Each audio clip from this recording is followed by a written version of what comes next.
which will conclude our regulation workshops. And before we open up item 17, I know it's been a long day. Even I'm to the point where I can't speak. So this is what I would entertain. I know a lot of people are here for items A and B, and I would like to get at least through item B so that it kind of sets us up going into quotas for tomorrow. So my thought would be to take items 17A and 17B and then maybe entertain a motion to suspend the rules and table the remainder of the reports until tomorrow, unless it's the Commission's desire to plow through all of the reports and possibly take a dinner break. We do have the room and the video feed available till 8 p.m. So that's the options we have in front of us. I'm not going to ask for anything now, but when we get to the conclusion of item 17B, I'll stop and see what the flavor of the Commission is. Okay? So with that, we'll open item number 17, reports informational. Item A is the black bear hunt status report. Game Division Administrator Brian Wakeling. The report will be provided on the status of the black bear hunt and ongoing population and harvest monitoring. Mr. Wakeling. Thank you, Mr. Chairman, members of the Commission.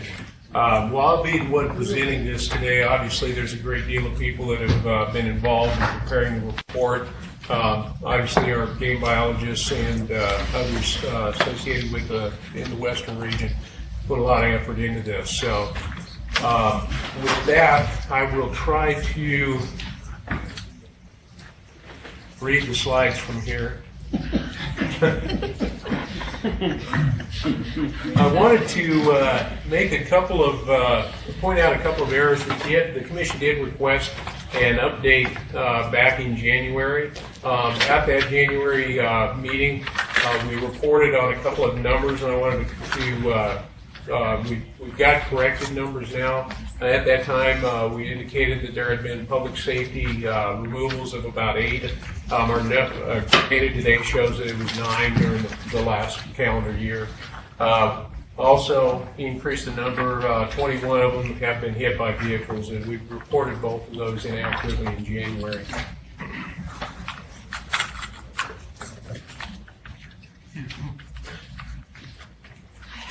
Thank you. That has really helped.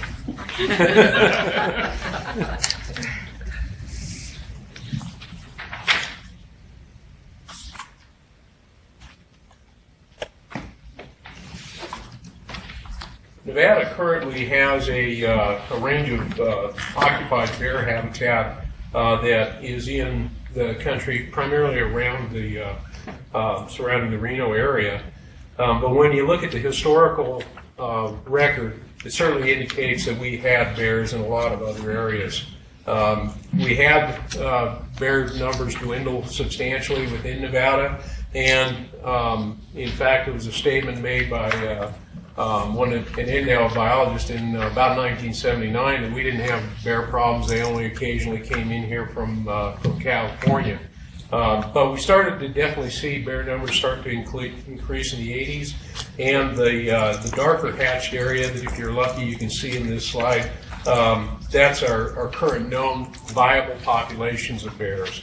While I say they're viable populations, there's also other bear sightings, bear occurrences that we've identified, found, and we've had them documented. We've had 5 within the last year. One fairly far south down by Caliente.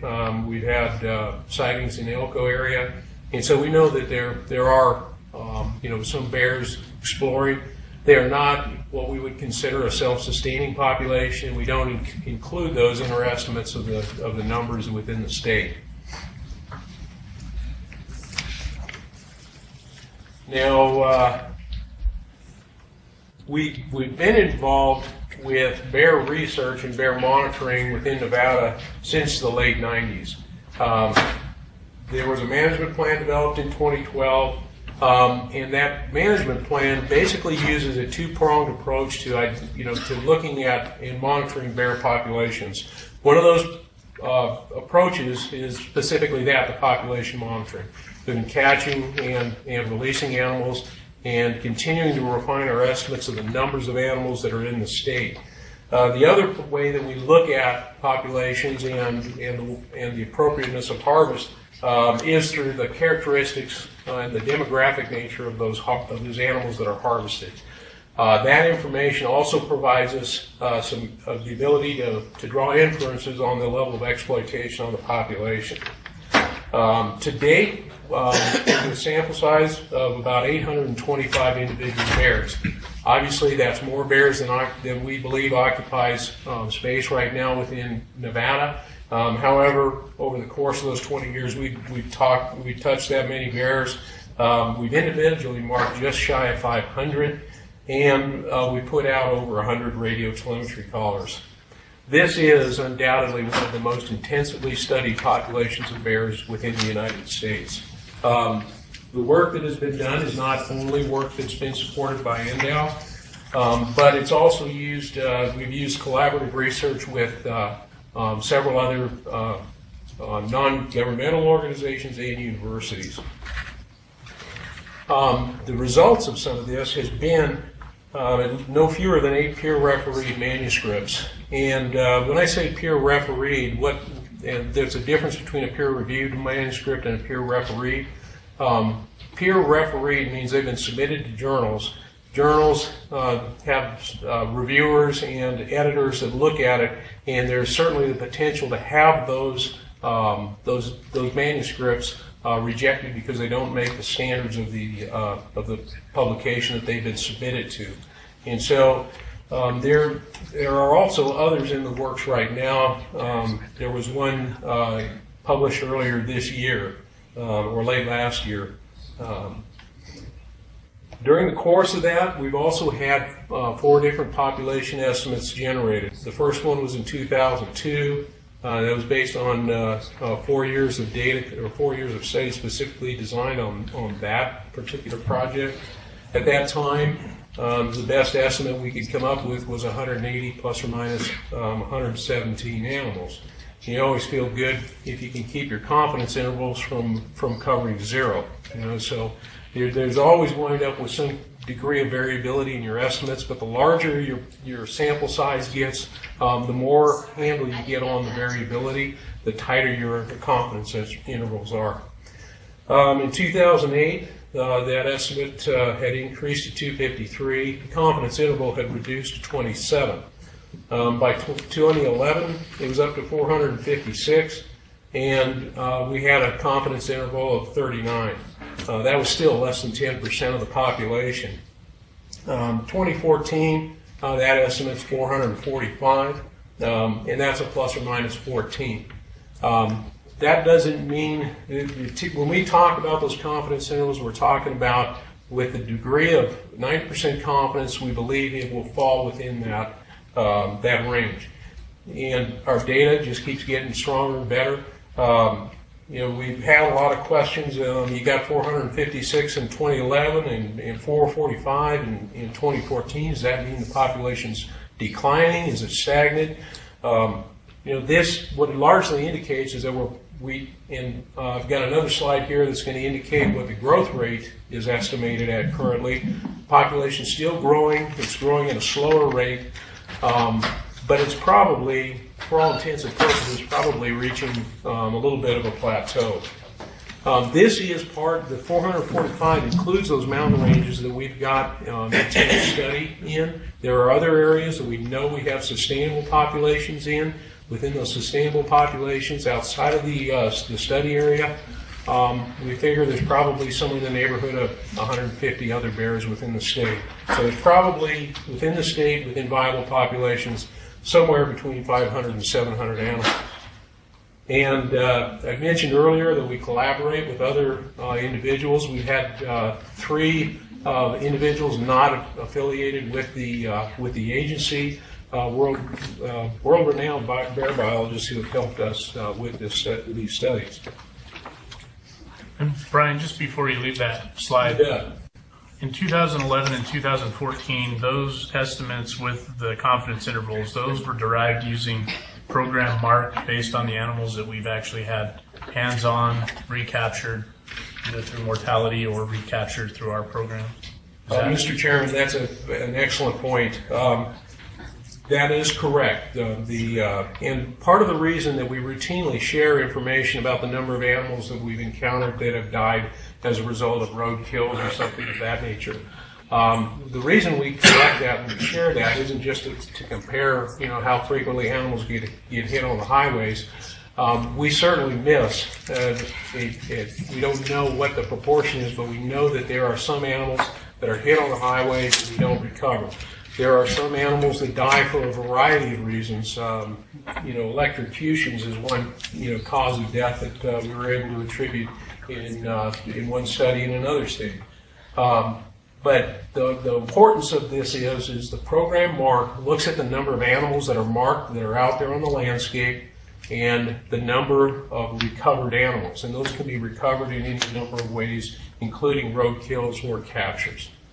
So you're absolutely correct. And I would just make a comment, the status book, for those of you who work tirelessly on putting this thing together, my wife is sick of seeing this, because every night for about the last 2 weeks I've had it out reading through it. I mean, to me, this is information that I think should be in here and explained in terms of the program MARC numbers and what all has gone into that, because there's a tremendous amount of work and to some degree some peer review that has gone into these estimates that's not necessarily represented in here. And I think just going forward, it's something that I would recommend that maybe we add to our analysis and information on an annual basis. We always appreciate that feedback, and any way we can go to improve the knowledge, the information contained in there and its usefulness. Routinely, I just use that on the nights that I can't sleep. I can sleep every night, but that hasn't become a problem now. Maybe tonight. So at any rate, these population estimates, they're conservative just by the nature of how we use them. I mentioned that we don't know all the bears that wind up dying of a variety of causes. The animals that encounter some mortality event, and we're not able to determine that. Some animals, when we encounter them the first time, as we mentioned, the roadkill, some of those other sources of mortality, those are removed from the model, and there's simply because they're part of that, and we know they were there, but they're no longer part of the population. Also, dependent cubs that we don't encounter any further, they're not included. If we catch a sow or encounter a sow that has females or has cubs with her, if we don't ever encounter them again, they're taken away from that model. We do use the current levels of mortality, and we don't, as I mentioned before, we exclude the areas that we've got really low sample sizes and we can't accurately account for. A little bit about the species management plan. The bear population has an adaptive management model associated with that.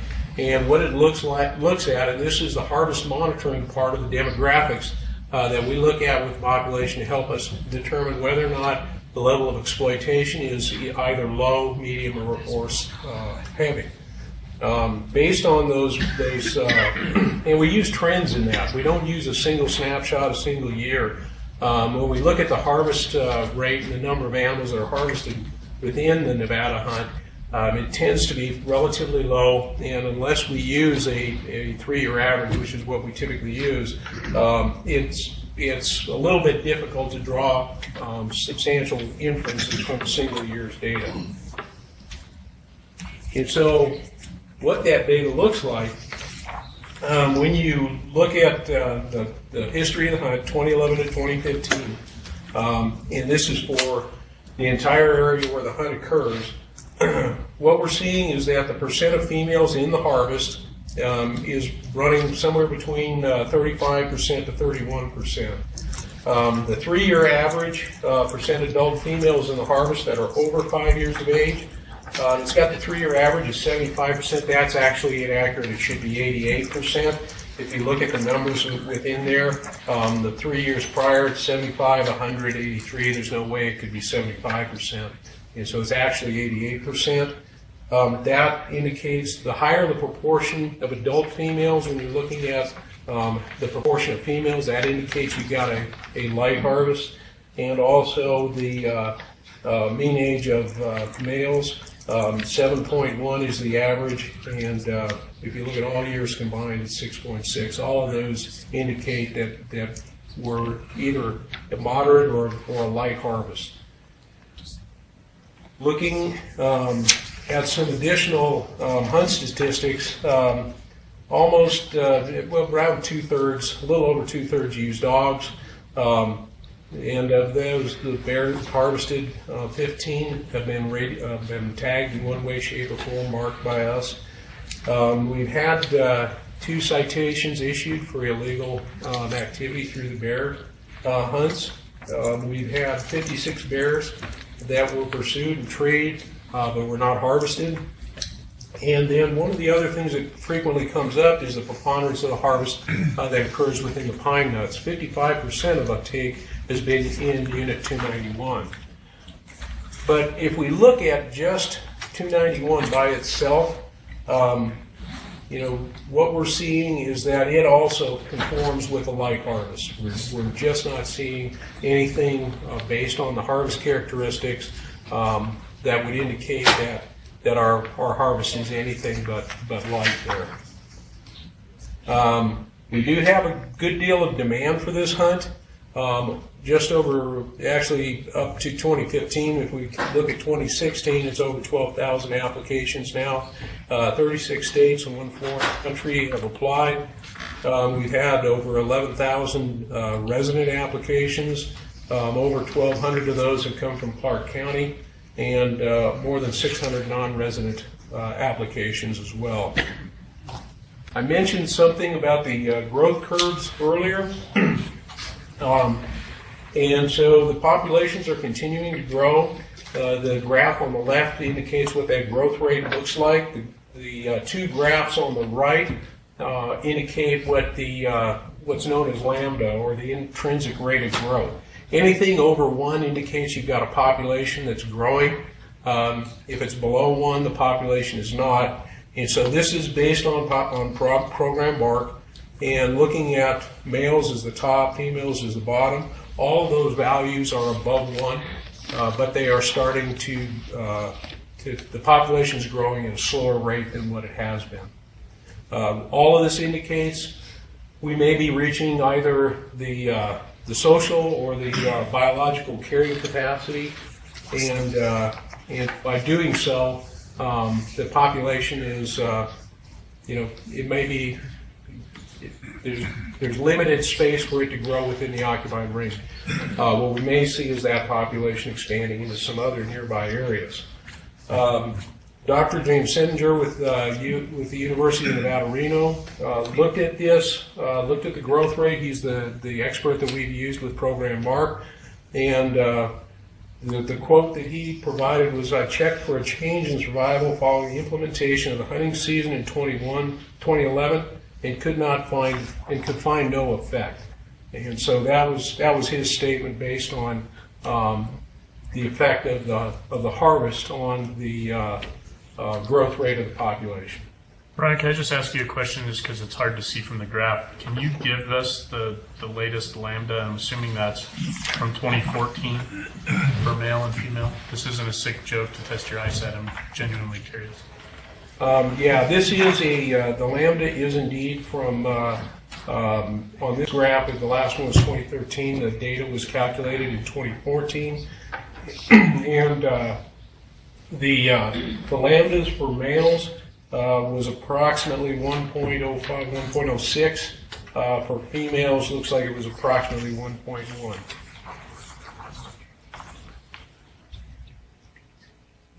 Thank you. As I mentioned, we've got some continuing work that we've been involved in, some papers that have been either submitted for publication, will be added to the depth of knowledge that we have on this population. Actually, one of these is not actually a Heritage Fund project. I believe the Habitat Modeling one did not receive any Heritage Fund, but it was something that the agency was involved in. and then the DNA and isotope analyses. This kind of gives us information on movements, relatedness, and the likely source of populations. In 2015, just a real quick recap of what the bear hunt was this year. We had 41 resident tags, 4 non-resident tags, and a harvest limit that was set at 20. There were 2,209 resident applications, 1,209 non-resident applications. 2 of the residents turned in their hunts and no alternatives. In the hunt, we had 14 bears harvested, 6 were female and 8 were male. When we look at the 2015 results in the bottom graph there, you can see that 43% were females in the harvest, 83% were adult, and we had 8.5 for the mean age of harvested. Coming down to the 3-year average, which is what we use, 35%, 88%, and 7.1. And so, again, all the indications are that this is a relatively light harvest. That's all the information that I've got prepared. I'd certainly be more than willing to entertain any questions. Questions from the commission? Commissioner Hubbs? I just had a question. I was wondering if I could get a copy of that presentation. I think it was handed out in our support material, and it was a little hard to see. The presentation is on the website. Okay. Right now it's a support material. Okay. And I've got a copy of it here. You can have to give it to her. Because I can reprint it. Additional questions? All right. All right, thank you very much. With that, we'll close item 17A. We go to item 17B, Big Game Hunt Status Report. Wildlife Specialist Mike Cox. Summary report will be provided on the status of big game. And I know Mike has provided some of this information on Saturday before. I had asked to put kind of a broad overview summary of all the other big game species today, so that it kind of gets us geared up for going into quotas tomorrow. So we're going to see how this works this time around, and if it's something that's helpful, we'll continue with it. If not, we'll take this idea and throw it in the trash. But Mike and Cody, I appreciate you guys sticking around, and welcome. Mr. Chairman, members of the commission, thanks for sticking around. I guess you have to. For the record, Cody Schroeder, Department of Wildlife. I'm just going to sort of breeze through the first part of this. Mike's going to give the back half. I'll give the first on mule deer. So prepared some brief slides kind of going through the summary stats that mostly are in this big game status book. Where's the machine? Is it working?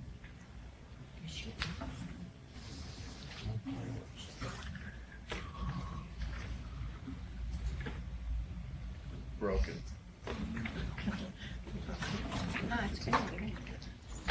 Here we go.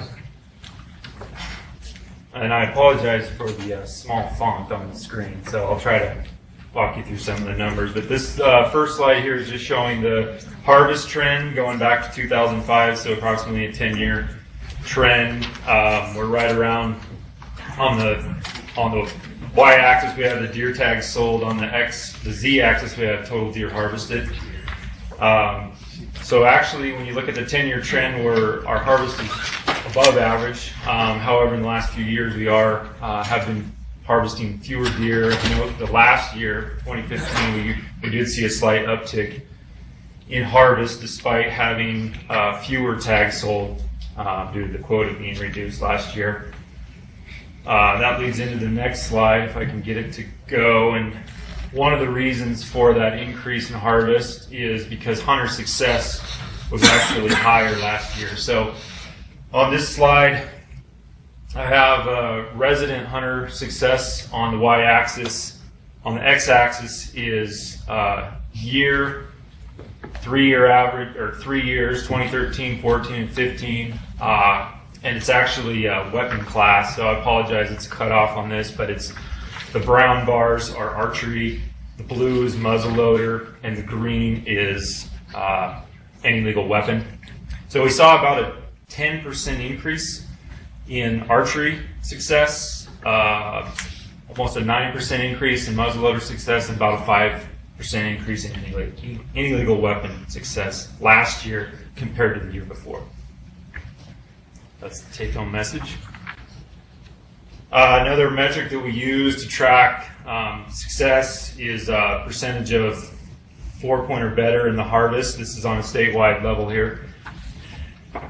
Pretty consistent. We've been right around 40, hovering around 40%. Last year we did see a slight uptick. I think we're at 39 in 4-point or better.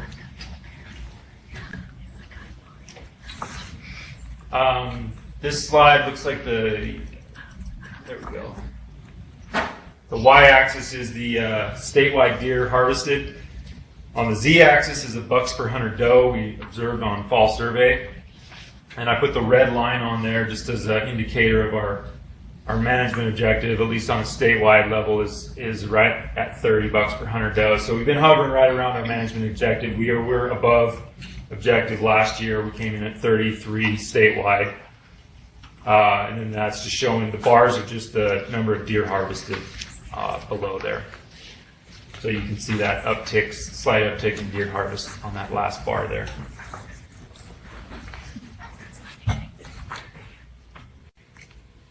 So this is just kind of an introduction to the recommendations that we're going to be bringing up tomorrow. So overall, we're recommending 16,792 deer tags statewide. Last year, the commission approved 20,264. So that's roughly a 17% decrease.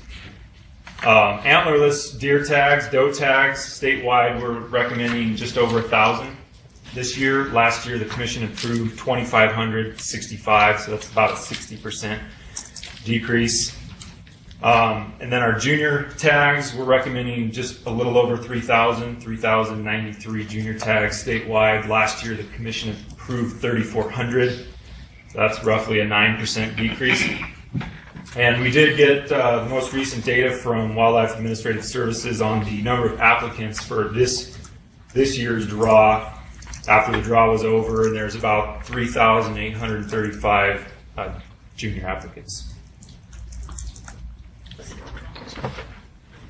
And then I put this slide in. I know this is really tough to read, but I can read you the numbers. But some of the cabs had questioned or wanted to know how we calculated the 90-10% split. And so this is just a table showing how it breaks out by weapon class. So on the left-hand side, we have any legal weapon, muzzle loader, archery, and then across the columns there, we have the first column is non-resident guided, non-resident general hunts, so the 1331, 41, and 71, and then the resident of the same weapon class.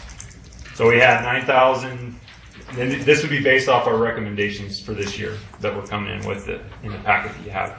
9,428 total tags for any legal weapon, 856 for muzzleloader, 2,704. And so when you break that all down and you sum them up, accounting for the non-resident guided, we're pretty close to the 90-10 split. We're within about a tenth of a percentage point. So 89.8 to residents and 10.2 to non-residents. Cody, I appreciate you pointing that out because I think some of the cabs may not have realized that the non-resident guided had been backed out. Could you explain to me just briefly how that number's derived? Because I know their draw takes place sooner. Yeah, it's based on, it's about 37% of the prior year's tags for that non-resident weapon class. So it's just static. I mean, whatever we had last year in the quota, we take 37% of that, 37.5, I believe it is, and it can't exceed 400 tags. I think it's NRC or NRS. And so we basically just have a formula that calculates the difference in those. So that 374 is what the commission approved for the 1235 non-resident guided tags. Does that answer your question? It does, thank you. And so if you just want to look quickly at the very top, the 4% would be the proportion of non-resident guided, and the 6.2 would be the non-resident general. So it's slightly over 10% for the any legal weapon, and then we don't use that for the muzzleloader or archery tags.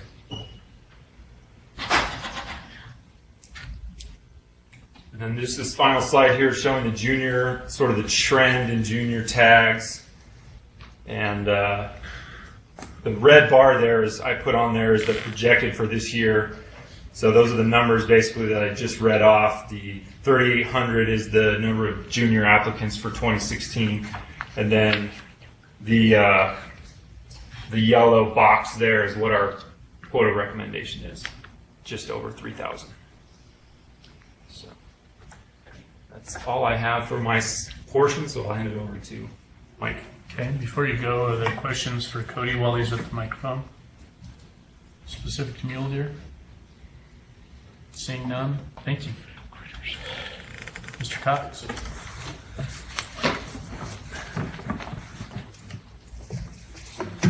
Good evening, everyone. No longer this afternoon, I guess. So I just have some general slides on statewide numbers, both for population estimates that was derived from our surveys and our models, and then some harvest numbers, and then a few of the metrics that we use, or at least we provide to the sportsmen to help them see what's going up or down in our various species hunts. The green bar is pronghorn. So that is since 2004, and we did reach another all-time high, 29,000. Starting to slow down, but it just keeps plugging away. They're amazing animals. On the same slide is the statewide elk population estimate, and it was growing up until last year, and we did the combination of the decline here. Is there a pointer on this? Yeah, the top one. It doesn't work real well once you get on the screen. Oh. Won't do anything on the screen. See the ceiling. It's coming in on the black. So that decline from 2005 to 2015, 2016 is a combination of some of the most, the highest amount of cow elk harvest we've had, but also of data that we've been collecting off of GPS collars along the Idaho border. And I know this information was presented at the Elko Cab, that we've got a pretty good data set showing the preponderance of time on their annual home range or year-round habitat use. 70, 80, 90% of some of these elk are in Idaho or on the Duck Valley Indian tribal lands. And so that population estimate reflects those elk that are not within the state of Nevada or outside of the lands, that the private or public lands that we manage. We have a sovereign nation basically within Nevada, and then there's a fair number of those elk in 6171 and the unit group 062 that spend over 80% of their time on those tribal lands or in Idaho.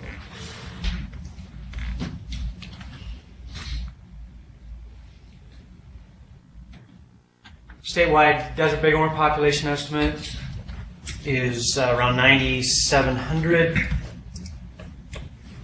And even though we've had several herds take a hit, I spoke to you back in March that we had some herds down south that had possibly up to 30-40% adult mortality.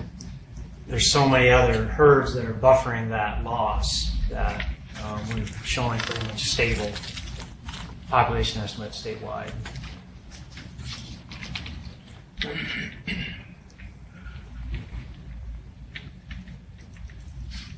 California bighorn As you can see, we pretty much topped out 2013. In the last 3 bars, 14 through 16, just a continued slight decline. Combination of the snowstorms that went through their disease event in 11-12, and the Montana mountains that was depopulated this last February, and a few other herds like the Sheldon not doing so well, but so that's 1,800 statewide for California Bighorn. The blue-green bar is mountain goats, and the yellow are Rocky Mountain Bighorn sheep, are mountain ungulates, if you will. That big drop is 2009 to 2010, of course, when we lost 90% of our rubies and East Humboldt Rocky herds, and anywhere from 15 to 30% of our mountain goat adults on those same mountain ranges. And then it's been pretty stagnant up until then. And unfortunately, we only have estimated 330 mountain goats in the state this year, and just shy over 200 Rocky Mountain Bighorn. Not a lot of good news to discuss on Rocky Mountain Bighorn. Okay, let's get into harvest. So this was the 2015 harvest, statewide, all weapon classes. And this shows in red the elk and the blue pronghorn. We did see a slight drop in cow harvest between 14 and 15, primarily bull harvest. And pronghorn just keeps to slowly stair-step up. As that population increases, we've been providing kind of a commensurate tag opportunity in harvest.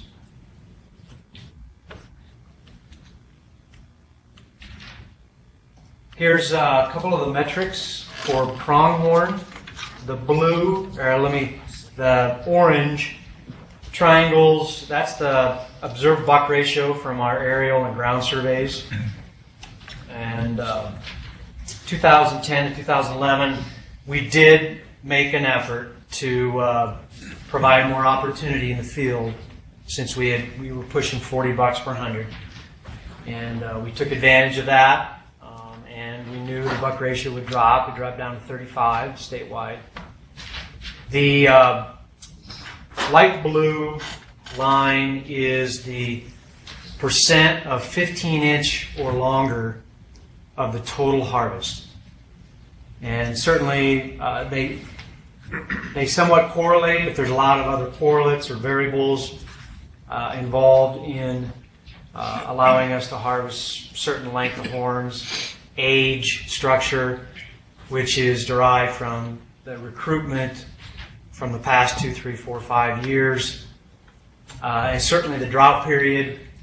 That decline in 2013 or 2012-13 was certainly probably drought related. You're just not going to get the horn length.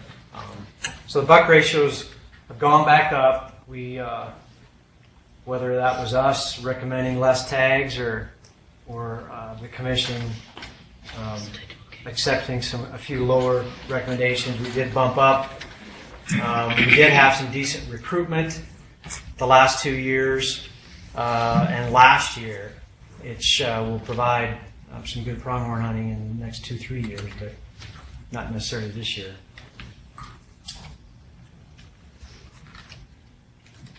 This is one of the metrics we have for bull elk, and that is since 2008, excuse me, and it's the percent of bulls that have 50-inch or longer main beams. Quite a lofty metric. I suspect Montana is probably 1%. Wyoming might be 4% statewide, and we're averaging 30% of all of our bulls are 50 inches or longer, which equates to probably around a 7 to 10-year-old bull. So, and we did publish in our stats book all of our bull age data that we collected this last year. We had a lot of great participation from our bull hunters, and I'm sure we'll be talking about that bull age structure tomorrow.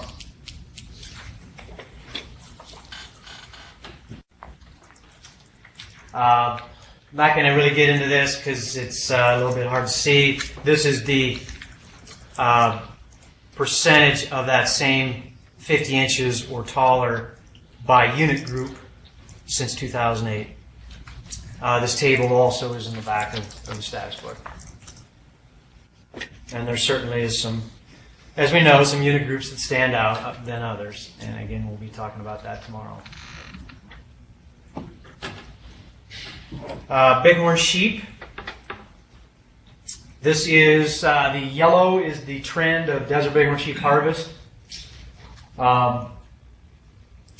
And that big jump is 2011 and 2012.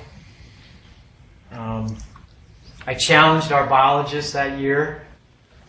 I used to give out what's called the Sandbag Award to our biologists in recommending tags and say, come on, I see your data.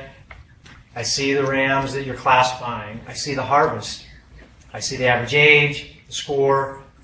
All the metrics are up. And sure enough, we raised tags. Raised harvest 50.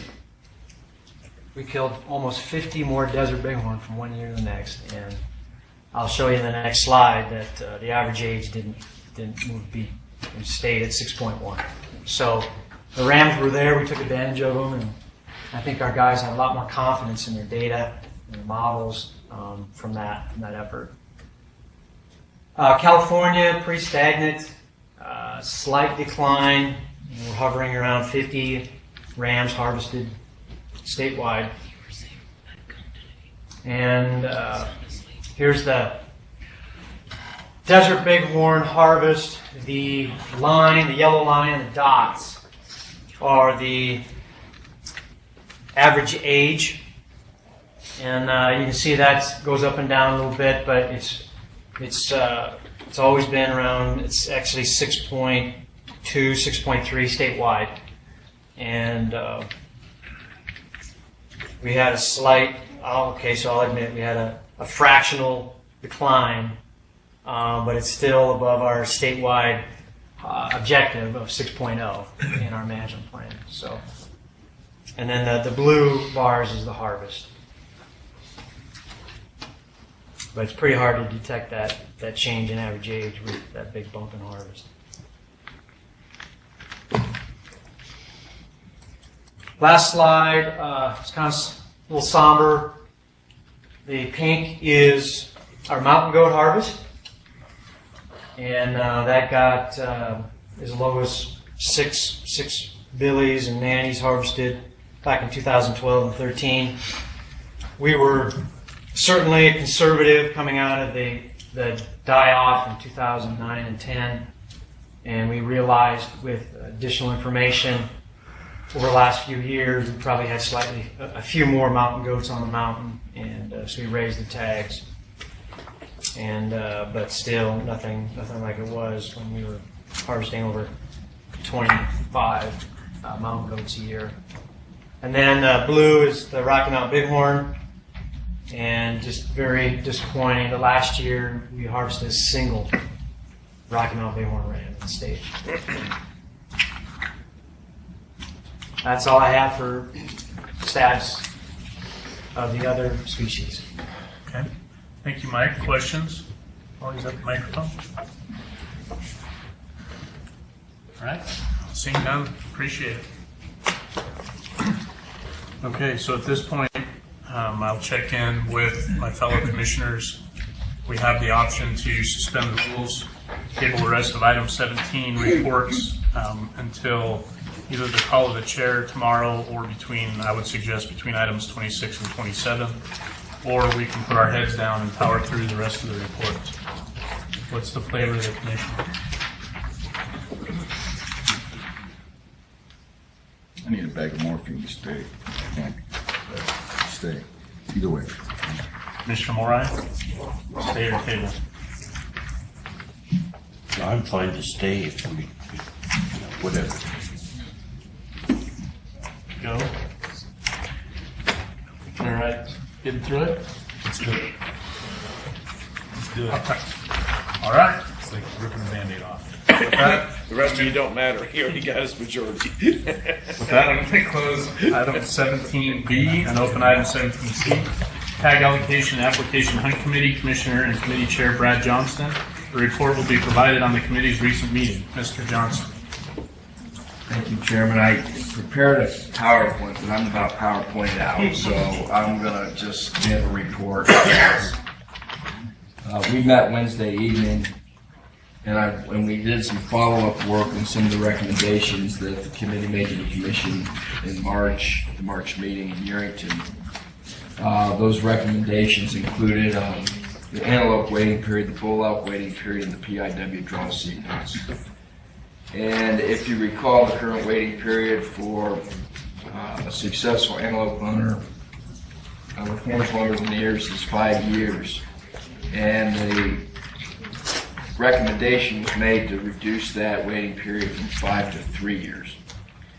We received some information from systems consultants at our meeting, and then I started to identify the number of people who are in the waiting period right now, so we tried to identify the impact that reducing the waiting period might have. So currently, right now, there are approximately, and this is going to focus on the residents, just to make it a little more simple, about 8,304 individuals in the 5-year waiting period.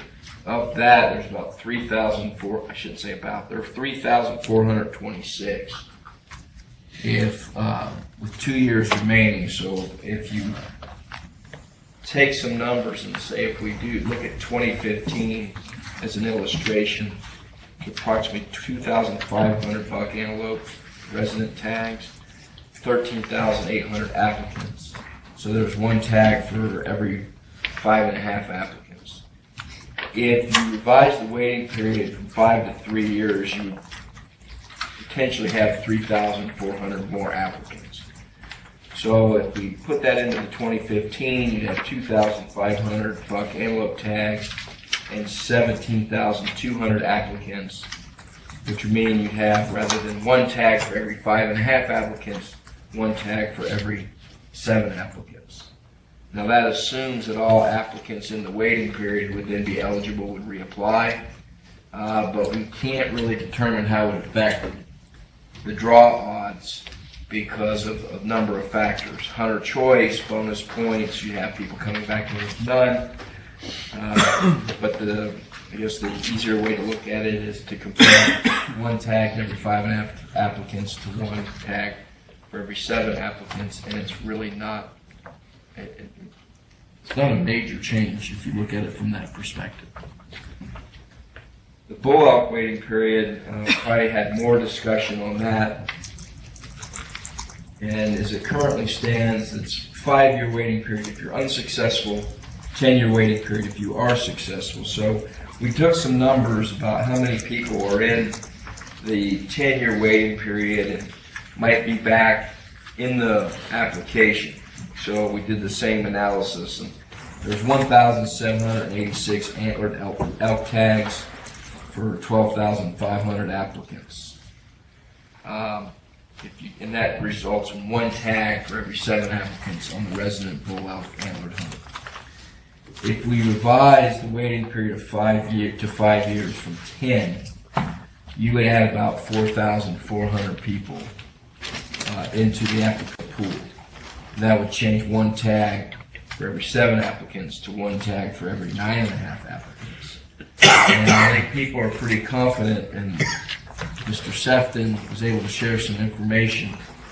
96% of those residents in the bull waiting period and the 10-year waiting period are applying for other tags each year. So I think you can confidently say that the people in the 10-year waiting period, if it's reduced to 5, they're going to be applying again, given the fact that they're applying for other species. It's not a certainty. You know, some people may say, I harvested my Nevada bull elk, I'm not going to do another, but I suspect that people in that waiting period are some pretty hardcore hunters, and if they're eligible, they're going to start applying again. Mass up the bonus points, see if they can't get that hunt again. Again, though, we don't know the actual impact because of hunter choice, bonus points, things of that nature. And I think if you look back at the information we just saw on the harvest data from Mr. Cox, you can see where certain people are going to focus on certain units. I think we're looking at that, and on those main beam measurements, some units, I think it was 50% or close to 50% of the harvest, where others was about lower than 30. So you can see where now there's been some data collected by the department. It's still preliminary, but 37% of the respondents said the waiting period on the bull elk should be 5 years for those successful.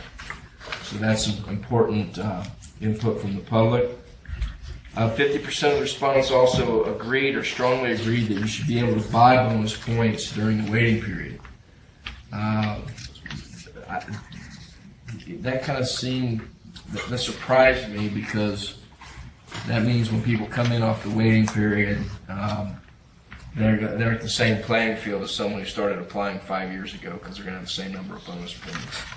But that is some data. So that's some information for the commission to consider when it considers the recommendations of the tag allocation and application hunt committee with respect to those waiting periods.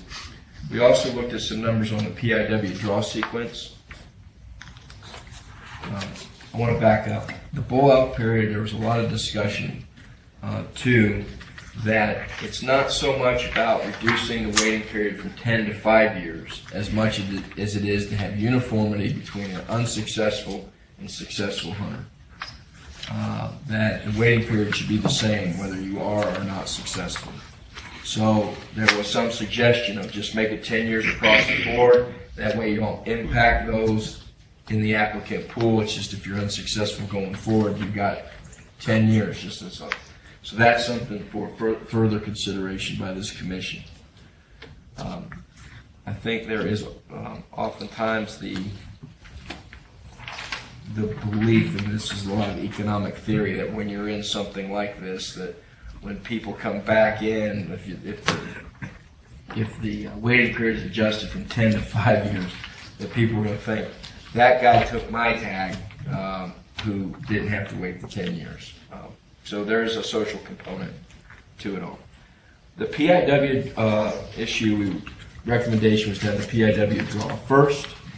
A couple of reasons, which is loss of PIW application fees, because if you're successful in the main draw, you're, for lack of a better term, kicked out of the PIW draw. And that's about a roughly amount, about $35,000 a year being lost. I think also the comments is people would rather be in the PIW draw first, and then if they're not successful, go into the main draw. That doesn't seem to be as nearly as controversial as changing the waiting periods. There was also another issue that we discussed at length, and we had some information from systems consultants, and that was the abuse of the party hunt. This has been brought up a few times, and most recently raised by the White Pine cab. And it'd be basically along the following scenario. For example, my wife, she doesn't hunt, so I convinced my wife, say, honey, go take hunter's education so you can put in for the big game application. She amasses 5-6 bonus points and I have none, and then I say, okay, we're gonna put in for a party tag. And she says, I don't want to hunt. I said, that's okay, because I just want to use your bonus points to average me up. We draw the tag, And I said, she said, I don't want to go. I said, I know, that's even better. Turn in your tag. Restore your bonus points, and next year you're going to have 7. I'm going to have 0, but yet I really have 3 or 4 because of the average. So this has come up, and there are apparently people that do this. Their wives must be way more supportive of their hunting than mine. Or other non-hunters are supportive of that, because it seems like a lot for someone to go through as a non-hunter to do all this. But systems consultant looked at it from 2011 to 2015, and I want to go through this, and I know it's late because it's come up a number of times from the public and from the cabs. They identified 776 groups from that 2011 and 2015 time period that returned at least 1 tag. That's out of 33,000 plus group applications. Wow. So the number of just groups returning tags is minuscule. From within that 776 groups, 261 of the groups returned all their tags. So they were not gaming the system. And 199 groups with at least 1 tag return, all the members had identical bonus points. So there you can see they're not what we call the bootstrapping problem or gaming the system. So that left about 316 parties left for consideration. 130 of the individuals in these groups who returned their tags actually had less bonus points than the group average. So that shows that it's not. And it left not groups with 282 individuals, which systems consultants analyzed even further, digging down, and it looked about 60 that might be abusing the system through this party hunt application. Once we crunched those numbers, it was fairly, I think, a very consistent and strong view of the committee. And what we did was we weighted the item a 3, meaning doubtful, moved it to the closed tag topic list. Based upon that, while there may be anecdotal abuse of this process, we did not feel comfortable trying to change things and penalize those who may legitimately need to return tags. Everyone in the group or one in the group or that while it may be occurring out there, there's just not evidence of widespread abuse that would warrant further action or changes to the party hunt. Our meeting went for a few hours. We unfortunately did not identify other topics to bring forward additional recommendations, but I would expect that will occur after our next meeting, and I think we intend to meet in conjunction with the next commission meeting in Elko. I don't know if any of the other committee members have anything to add, or Mr. Sefton. Hopefully I explained the work that you did correctly. I appreciate the time and effort that you put in to dig into these numbers for us, because it really put some good concrete data behind recommendations and an ability to explain some other actions that the committee took. Commissioner Morey, Commissioner Valentine, Mr. Krim, anybody have anything to add? The only thing I could add is I like the presentations that Chief Wakeling and Mr. Sefton had for us, and I know that I went into the committee meeting kind of with my mind made up about what I thought we should do. And after seeing some of those numbers kind of popped out at me, and I had a little bit more question as to which direction we should go, whether to change from the 10-year wait to the 5-year wait on the elk, or the 5-year to 3 on the antelope. But and maybe I had a misperception, but I think from Chief Wakeling's presentation, there was kind of a point of diminishing returns, or there was a break-off point, correct, in your presentation, where like maybe 7 years was less impact than going from 10 to 5. So it kind of threw maybe another option out there that we hadn't really looked at as a committee. And I failed to mention the presentation that Mr. Wakeling provided to us. It gave us some additional information, some of it which I mentioned. And I think one of the things we took away is the further disparity you have between supply and demand on your tags and applicants, the less impact waiting period has. So, and we have a lot of demand for certain tags and not that many of them in terms of the amount of people who want them. Additional inputs from the committee members? Questions for Commissioner Johnston? If not, I appreciate the committee's work and the report. We'll close item 17C and go to item 17D. Wildlife Heritage Committee Commissioner Committee Chair Wallace. A report will be provided on the recent Wildlife Heritage Committee meeting. Commissioner Wallace. Thank you, Mr. Chairman. The committee met last night at 6 o'clock, and we went over the heritage tag vendors. We have the recommendations, which we will bring to the commission for the June commission meeting, and that's for the vendors as well as the proposals. I can go over each one now, if that's the flavor of the commission, or we can, it'll be in support material for the next meeting. Does anyone want Commissioner Wallace to go through that list now? Only if he has a PowerPoint. He's got more. You want one for June? Run for it. Yes, we would like a PowerPoint. We're going to let you go to June, but we're going to demand a PowerPoint. Grant, I'll help you, don't worry. Okay. And then as far as the heritage project proposals, every project was funded, and with the exception of project 1703, the Spruce Mountain Restoration Project, they were all funded to, well, that's not true. 1701 was not funded at the 150 request.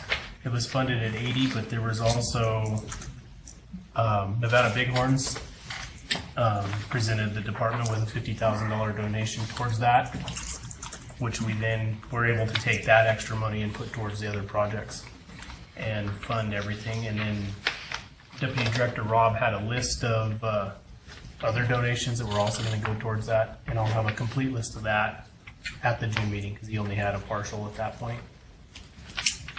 So everything is funded to the full amount except the restoration project, and it's balanced it out at 108. It was requesting 200,000, and we balanced it out at 187,471 to make the numbers match, and we upped Cody Schroeder's mule deer migration and survival study from 75 to 95 because he had a couple of extra ones that he wanted to start but didn't have the funding to do it. So we shuffled money around to make it so that he could start those projects. Okay. And then also we're going to look at we're going to have a committee meeting in June. We're going to look at wild turkey tag situation because a lot of our vendors, their events are too close to the cutoff for either the season's already open or it's done. We're going to look at some options for that, and then also the policies. I'm going to put that on the June agenda for us to look at the policies.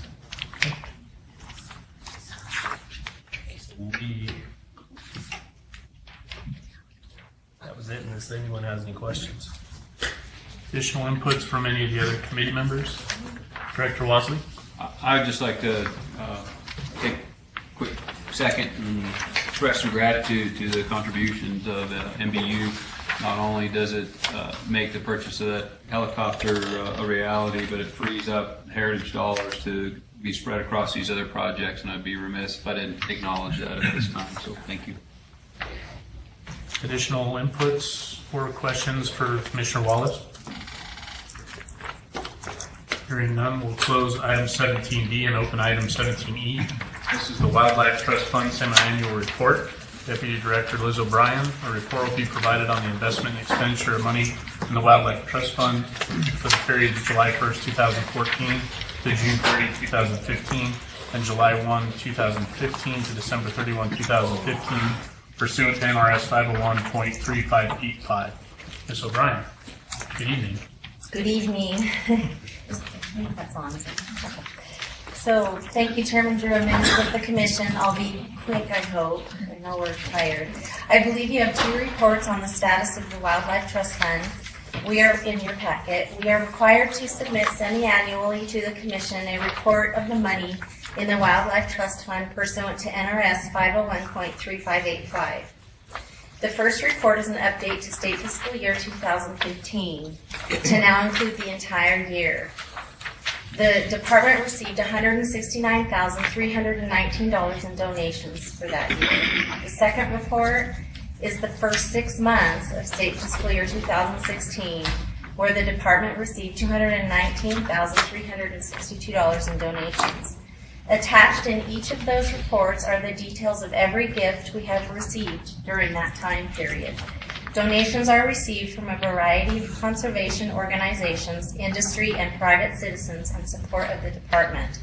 These donations save state funds, mostly sportsman's fee revenues, and in many instances can be used as match for federal dollars at a rate of up to $3 for every $1 donated. That's all I have. If you have any questions. Questions for Ms. O'Brien? Seeing none, thank you. We'll close item 17E. Move to item 17F. This is the sage grouse update. Secretary Wasley, the director, will provide an update on the status of sage grouse. Director Wasley. Thank you, Mr. Chairman. Just really quickly, 2 issues that remain.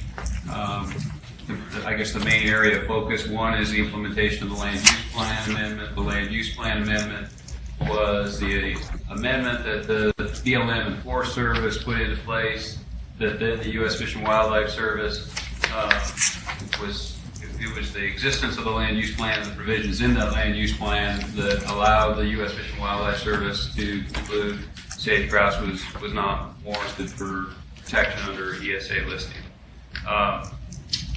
We are engaged with BLM on a regular basis. It's taking significant staff time and energy. That's probably our single biggest issue in habitat and game divisions presently. The other issue is that the state of Nevada remains in, I guess, perhaps negotiation would be the term, with the Department of Interior and the BLM in particular with respect to the mineral withdrawal piece. Presently, there's an area designated in Nevada for withdrawal from mineral activities. The state of Nevada has put forth the notion that we believe we have a better boundary for consideration, and those discussions are ongoing. I'm happy to try to answer any questions relative to sage grouse. Sorry, Mr. Chairman. Questions for Director Wasley? Seeing none, we'll close item 17F and open item 17G, which is the Department Activity Report. Again, this is Director Wasley will provide a report on recent department activities. Thank you, Mr. Chairman. I will try to be brief. Is anybody else cold?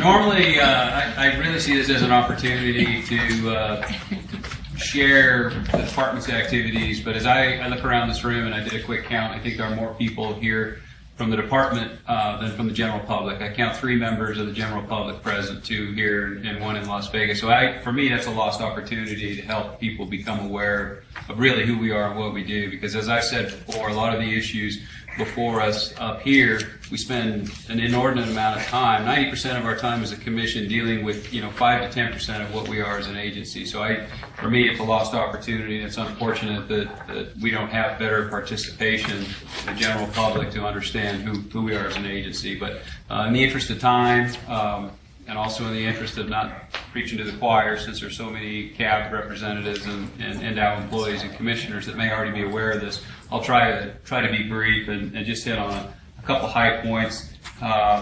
During April 6th through the 16th, the department released 50 sharp-tailed grouse in Bull Run Basin, northeastern Nevada. We're seeing... Director Wasley, not to interrupt you, but I think there might be the potential for a motion to suspend the rules and table your report until tomorrow. That would suit me fine. I mean, you make a good point. That's what this is on there for, is to help. Absolutely. We all get something out of it, but that's been the value of it. And I appreciate you saying that and bringing it to our attention. I was a little asleep at the wheel, I'll be honest. So I'm willing to, if it's appropriate, to make a motion to suspend the rules for the purposes of deferring agenda item 17G until an appropriate place on the agenda tomorrow. I would second that. Okay, so I have a motion. I believe the first motion that we need to take is a motion to suspend the rules to examine approval of the agenda. So that takes a 2/3 vote. So is it clear that the first motion is going to be to suspend the rules to reconsider the agenda for today? And it requires 2/3. Any questions or discussion on that motion? All right, so if not, all those in favor, please signify by saying aye. Aye. Motion carries, are we down to 8? Yep. 8-0, so that is 2/3. So the rules have been suspended. Now, I would entertain a motion to adjust or move item 17G either to tomorrow or at the call of the chair. Public. That's good. I don't think on suspension of the rules. Mr. Ward, do we need to take it out to public comment for suspension of the rules? May it please, Commissioner, Mr. Chair and Commissioners, Harry Ward for the record. No, you don't. That's just, you have the authority to do that as the chair, and then you're supported by the commissioners in regards to the vote, and it's done in an open meeting. So you have that authority. All right. So I'll entertain a motion on item 17G to move that either to tomorrow at some agenda certain point or at the call of the chair. Mr. Chairman, I'll make a motion to table agenda item 17G until tomorrow to be presented at the chair's discretion. Second. Okay, so we do have a motion to move item 17G to tomorrow at the call of the chair. Motion in a second. Is there any discussion on that? I will, even though I don't believe we have to, I will just in case. Is there any public comment on that motion before we take action in Reno? Elko? No comment in Elko. Okay, Las Vegas? No comment. All right, I'll bring it back to the commission. Any question or further discussion? All those in favor, please signify by saying aye. Aye. All those opposed? Motion carries unanimously. We will have item 17G tomorrow at my discretion. So with that, we will open item 17H, litigation report, Deputy Attorney General Harry Ward. Mr. Ward. Thank you, Mr. Chair and Commissioners. For the record, Harry Ward. I've produced the litigation report, but I'd like to give you an update on a new recently filed lawsuit. The lawsuit is against the department, not the commissioners. The name of the lawsuit is Mark Sooy, S-O-O-Y, and it's in regards to a lawsuit trying to regain his bonus points. In a nutshell, plaintiff was hunting on an elk tag, I think in November 2014. He allegedly broke his leg in the mountains, crawled out the mountains allegedly, went to the hospital, a doctor, then allegedly went to the NDOW office and asked if he could return his tag and get his points back. Allegedly, an NDOW employee said, yes, I think you can. Allegedly, he turned in his tag, filled out the paperwork. Approximately 9 days later, the tag was returned to him with a letter basically saying that NAC 502.422 did not permit him to get his bonus points back because you have to do that under the regulation the day before the opening of the season. He's filed suit to return his tag, bonus points, as well as monetary damage in, I think, 10,000 and above. In a nutshell, that's the lawsuit, but it is not against the commission, it's against NDOW. I think I spoke to that gentleman. I think he sent me a letter, and then I called him at home. He's written to the AG's office, he's written to the governor's office. He was legitimate. He was legitimate in all that. I did some checking on it. And I sent it to Assistant Director Roth, actually called him, and he worked on it as best as he could, came up with the same result, that it's in law, and it's just, it's just, I explained that to the gentleman, that it's a legislative issue, not against the department. And as far as the status is concerned, we have not, me on behalf of the department, have not filed our formal answer yet. We will be doing that, I think, by the 20th of the month. So it's in its infancy. And I'll have it written up on the next litigation report, is where we are. Questions? Questions for Mr. Ward? Hearing none, thank you. You're welcome, sir. Appreciate it. So that'll close item 17G and conclude item 17 for our informational report. We'll open item 18. This is our public comment period. Persons wishing to speak are requested to complete a speaker's card and present it to the recording secretary.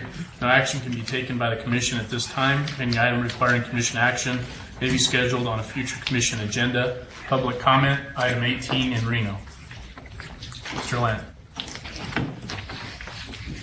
Mr. Chairman, members of the commission, Jerry Lent, and again, I'd like my comments on the record in accordance with the open meeting law. I have a couple of items here.